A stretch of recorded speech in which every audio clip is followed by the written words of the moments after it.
Liquor policy કેસમાં ધરપકડ કરાયેલા દિલ્હીના સીએમ અરવિંદ કેજરીવાલને રાઉઝ એવન્યુ કોર્ટમાં હાજર કરવામાં આવ્યા છે। કેજરીવાલે પોતાની ધરપકડનો વિરોધ કરતા કહ્યું કે આ કેસમાં મારું નામ માત્ર 4 જગ્યાએ આવ્યું છે। 3 નિવેદનો આપવામાં આવ્યા હતા અને તેમાંથી તે નિવેદન કોર્ટ સમક્ષ લાવવામાં આવ્યું હતું જેમાં મને ફસાવવામાં આવ્યો હતો। શું આ 4 નિવેદનો મુખ્યમંત્રીની ધરપકડ કરવા માટે પૂરતા છે? આ તરફ જ્યારે કોર્ટમાં હાજર થવા જઈ રહ્યા હતા ત્યારે તેમને પૂછવામાં આવ્યું હતું કે એલજીએ કહ્યું હતું કે જેલમાંથી સરકાર नहीं चाले। तेना जवाबमां केजरीवाले कह्युं कि आ एक राजकीय षड्यंत्र छे, जनता तेनो जवाब आपशे।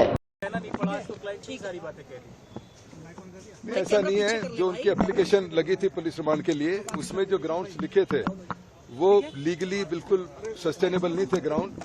वो जिसको मैं कह सकता हूं कि बेबुनियाद ग्राउंड थे। पर केजरीवाल जी ने रिक्वेस्ट की कोर्ट को कि मैं व्यक्तिगत रूप से कुछ कहना चाहता हूं, जो कोर्ट ने अलाउ किया और उन्होंने बताया डिटेल में कि मेरे खिलाफ क्या एविडेंस है और कोई एविडेंस नहीं है, एक गवाह का बयान है या जैसे भी है। उसके बाद आखिर में उन्होंने कहा कि मैं पुलिस रिमांड को एज सच अपोज नहीं करता हूं और जितना भी आप ये चाहे मेरे को कस्टडी में रख सकते हैं, मैं पूरा कोऑपरेट करूंगा।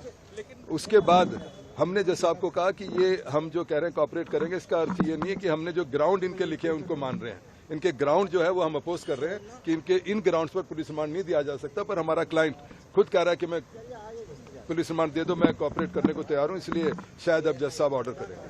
अच्छा, लेकिन 100 करोड़ सीधे रिश्वत मांगने का ईडी ने बड़ा आरोप लगा दिया है केजरीवाल पे। देखिए, ये तो अब आप ईडी से पूछना कि 1922 अगस्त में ईसीआई होती है, पहली अरेस्ट होती है, उसमें 4 कंप्लेंट फाइल होती है, सप्लीमेंट्री 1 होती है, 2 होती है, 3 होती है, 4 होती है, 5 होती हैं।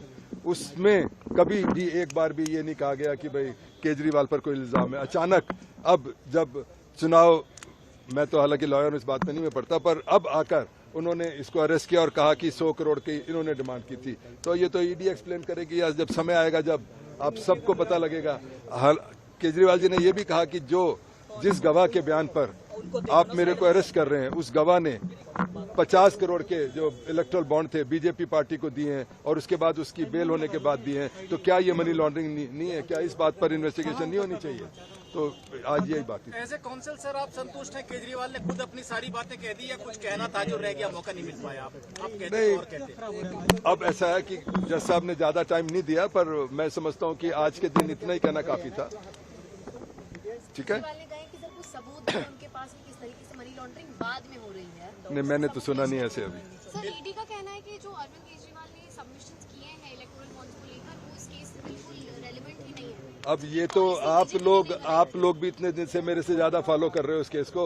ये आप लोग तय करो कि रेलेवेंट है कि नहीं है। अगर एक एक्यूज इस केस का, और वो एक आपको याद होगा 6 दिन पहले जब आर्गुमेंट किया लर्नेड एएस जी ने, उन्होंने कहा कि अगर कंपनी, कोई पार्टी भी, अगर पॉलिटिकल पार्टी भी इन्वॉल्व होती है तो वो भी कंपनी मानी जाएगी और वो भी एक्यूज बन सकती है। तो अगर आम आदमी पार्टी एक्यूज बन सकता है तो बीजेपी भी एक्यूज बन सकती है। अगर बीजेपी को उसी एक्यूज ने, जिसकी बेल हुई, उसने 50 करोड़ दे रखे हैं, तो वो किस चीज में आएंगे ये तो आप लोगों को तय करना है। मैं तो जब कोर्ट में केस आएगा जब देखेंगे। पर आपको खुद मालूम होना चाहिए कि वो पैसे किस बात के दिए थे उसे।